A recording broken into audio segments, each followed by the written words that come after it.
Thank you for having me here today. It's very nice to be here with you. Just real quick, how many of you are currently a caregiver or have been a caregiver to somebody? Okay, 2.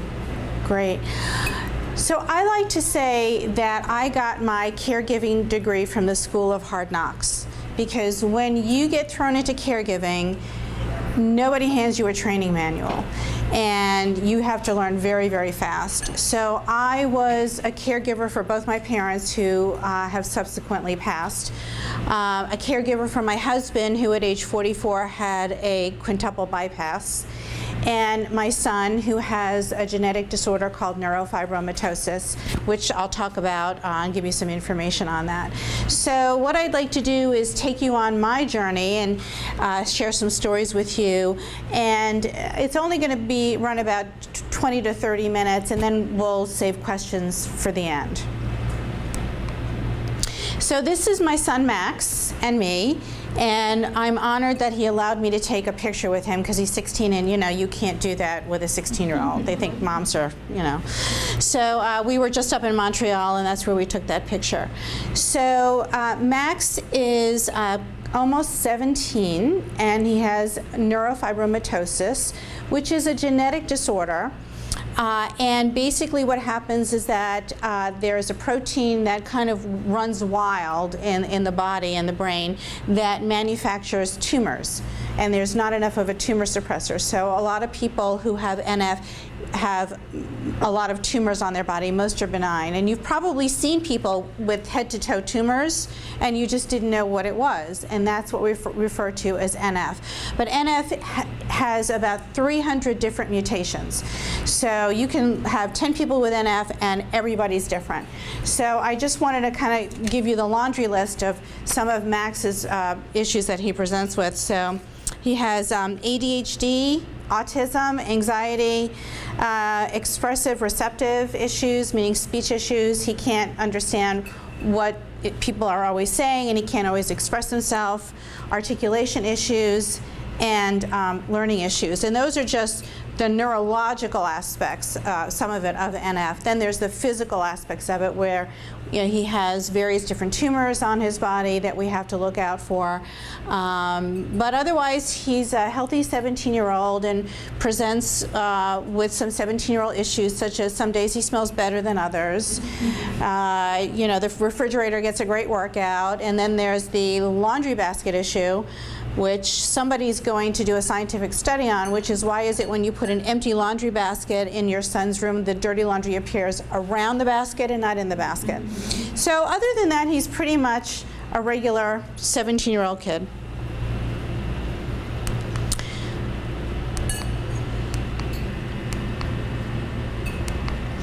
So Max was diagnosed with NF at the age of 5. And before that, we really honestly could not figure out what was wrong with this kid. And we went to various different well-known institutions and very well-known doctors, and nobody was able to diagnose him. And so it was, caused us a lot of grief and anxiety and frustration and sadness, and, I can just keep going on and on and on. And he was getting migraines, so the pediatrician said, take him to a pediatric neurologist at this small hospital. And we did, and I think it took him 2 minutes to figure out what was wrong with Max. And so he's our guardian angel, and we're grateful for him.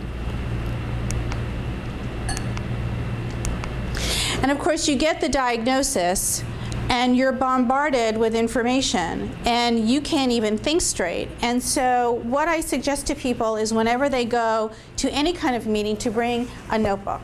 And this is my newest notebook, because I filled up my old notebook. And it's important to take notes, because a lot of times, we don't remember what everybody's saying. It's also important, I think, to take a family member, a friend, somebody with you, especially on important meetings, because as a caregiver, we're so emotional, and we can't always hear what people are saying to us. So then we can have another set of ears if we've missed something.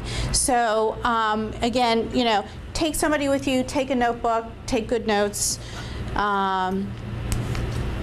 Very important. So one of the things that I have found is in my dealings, especially with the medical community, is sometimes they use a lot of big words, and I always like to remind myself that I almost flunked biology in high school. So when I have these people using really big words, I have to stop them and say, I'm sorry, I don't really understand this, and in order for me to make an educated decision for my loved one, I need something, you know, you need to explain this to me in words that I can understand. And most often people do. I mean, we still have some people who like to talk above our heads, and then we have to wonder whether or not she's smiling, she gets it, whether or not we want to work with them if they can't come down to our level and give us the information that we need. So when you have a child like Max, you go through the educational system, and it's really like sheer hell. I don't know if anybody has experienced that. So I'm going to tell you a story of a child that I'm very fond of, and he's in my son's social skills class. And this kid has autism, and at times is very dysregulated, meaning he really can't keep it together. But he's really adorable. And so the school system placed him in a school that really made no sense for him, because, you know, it was this huge school with this little program for him, and, you know, kids with autism have sensory issues, and so he really wasn't doing well. And not only that, they also placed him in a music class, which again, sensory overload, with a type A personality teacher. So you know already right there, a disaster is going to happen. And the social worker, God bless her, really wanted to, you know, help him with his feelings about this music class. And so she said to him, why don't you draw your feelings out? And so he did. And he drew a tombstone with the teacher's name on it. And unfortunately, he got suspended for 2 days. So that's the irony of the education system that a lot of us have to deal with, is that, you know, we have our children placed in these schools thinking that it's going to work, and it just sometimes doesn't, because again, like this situation, I mean, here's the kid drawing out his feelings but getting suspended for how he felt. And I guess in my day, if we do something like that, we wouldn't have gotten suspended. But today you do. So, but he actually moved on to a new school, which is much better now.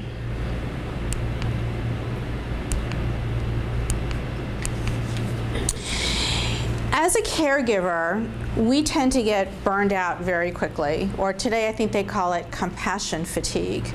And if we don't take care of ourselves, then we're no good to anyone. And so what I like to tell people when I'm working with them is, you know, even if you only have 10 minutes a day, do something you like to do, whether it's go take a walk, or if you like to cook, or I like to knit, and I like to listen to music.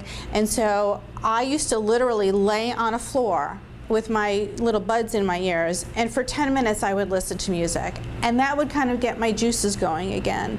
So it's really important to make sure, do you all work here at Kennedy? To make sure that when you're working with parents, you let them know they really need to take time for themselves. Otherwise, they're just no good really for anyone. So I'd like to introduce you to the Baltimore Ramblers, a motorcycle group that my husband is in, and they're quite a sexy bunch of guys, aren't they? And of course the sexiest one is the second to the right, and that would be my husband, Ben. And he did a fundraiser for NF recently. But Ben also got his degree from the School of Hard Knocks, which is called the United States Navy. He spent 4 years in the Navy, went all around the world. And when he got out of the Navy, he specialized in optics and went to work for a company that worked in optics. And one day he comes into work, and there's some enormous piece of equipment, and all of these engineers with PhDs and masters are standing around trying to figure out what is wrong with this piece of equipment. And Ben goes up, you know, he's walking down looking at this piece of machinery with his high school degree and his discharge papers. And he says, the problem is the lens is in backwards right here. And nobody believed him. They said, oh, you don't know what you're talking about. Okay.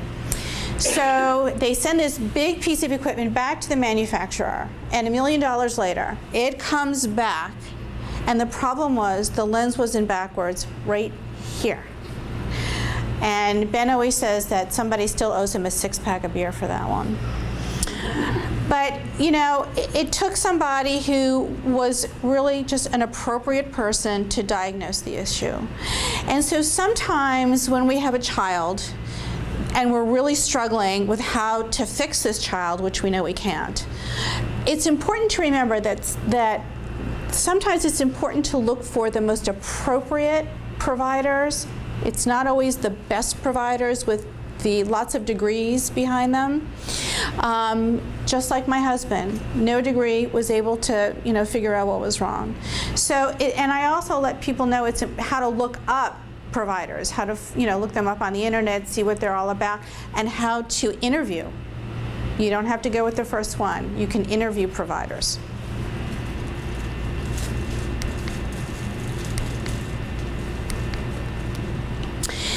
So one of the things we have to do as caregivers is negotiate. And that's really hard to do when you're really upset or agitated or your emotions are just flying.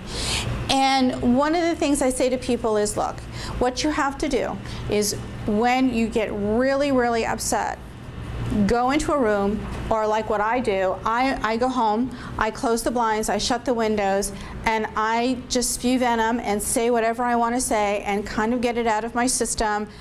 And then I can go back and start negotiating, because it's very important as a caregiver to make sure that people respect who you are and they don't think you're some kind of crazy person, which is not really what we want to be, but sometimes we sound like that. So again, you want to make sure that you present yourself in such a way that people can hear you, and they're not going to hear you when you're spewing venom. So you do that in the privacy of your own home and have a great time, and then you come out and you present yourself with grace and dignity.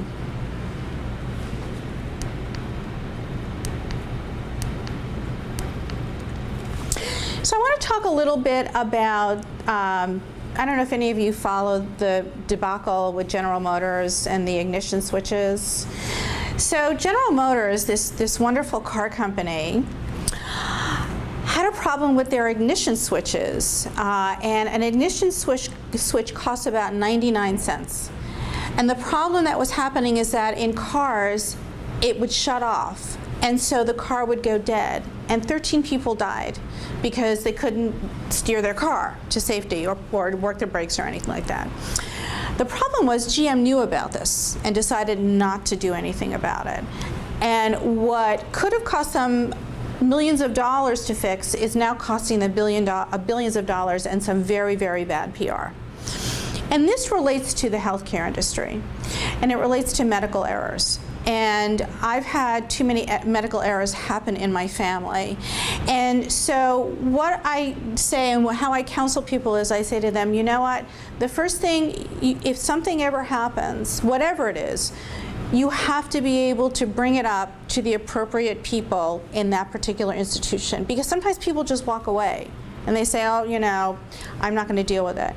But I think it's really important to change the culture of medicine today and to be able to speak up and say, this is what happened, and we need to talk about it.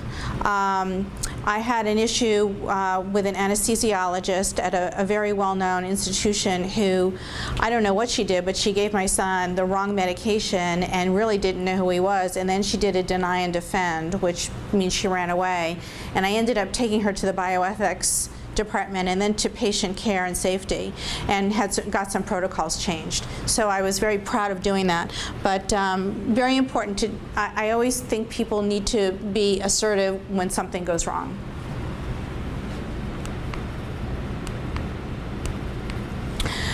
As caregivers, we think nobody else could possibly ever feel what we're feeling, and we feel like we're alone in the world.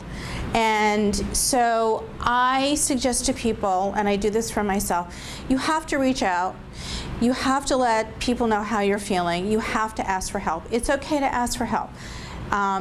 I know that I think I'm stoic and I can handle everything, and I can't. So, you know, whether you talk to a family member, a friend, a therapist, a pastor, very important that you make sure emotionally you're taking care of yourself as well as physically.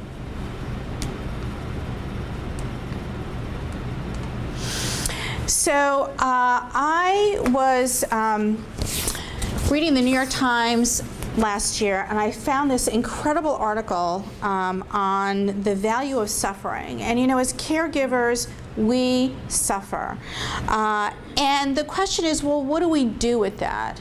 And so, you know, one of the things that I do is I volunteer. And I'm back in school, so I can help other parents go through what I've been through. So I want to read you a part of this article, The Value of Suffering by Pico Iyer. It was in the New York Times, September 7, 2003. And he says, "It's the Latin and maybe Greek word for suffering that gives rise to our word passion. The opposite of suffering is therefore apathy. Suffering is something that a few high souls embrace to try and lessen the pains of others. Passion with the plight of others makes for compassion." And so what I've done, again, is to take my suffering and work with parents. And my specialty, what I'd like to think is my specialty, is to work with low-income parents, single head of, you know, household, who really, really need help in this area. And so I also like to ask people to think about taking their suffering as well and turning it into a passion and working with other people.